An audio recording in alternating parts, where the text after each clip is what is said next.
like Twitter, when the FBI director flies to a foreign country to brag at a globalist conference that he's got the US government and the private sector monitoring and censoring everyone in clear violation of the Constitution he swore an oath to defend, you're in a tyranny, right? That's Why right. is Yeah, no, that's Christopher a Wray in Davos at the World Economic Forum in his taxpayer funded jet before an unelected non-American tools?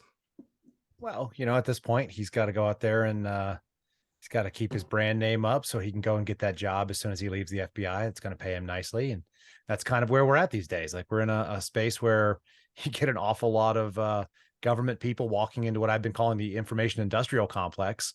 If you're an intel agency, which the FBI is an intel agency, and if you don't know that, like look what they do. They're doing intelligence. They're doing intelligence operations and investigations on Americans.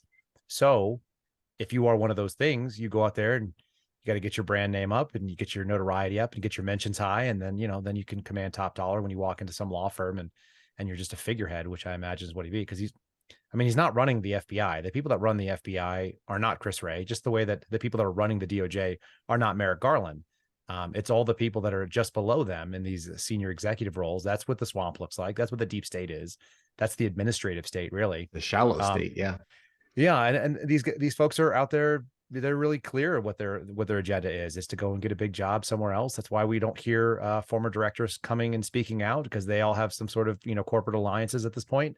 They're not out there saying this is what's wrong. And even some of the good former assistant directors and executive assistant directors and deputy directors, where are they? They took jobs with Disney. They took jobs with some financial corporation and so on. And so, Yeah. Well, they're they're not. certainly not upholding the oath they swore to uphold. But after learning that Twitter employs at least 15 former FBI agents, I searched Facebook and found it alarming that Facebook currently employs at least 115 people in high ranking positions that formerly worked at FBI, CIA, NSA, DHS,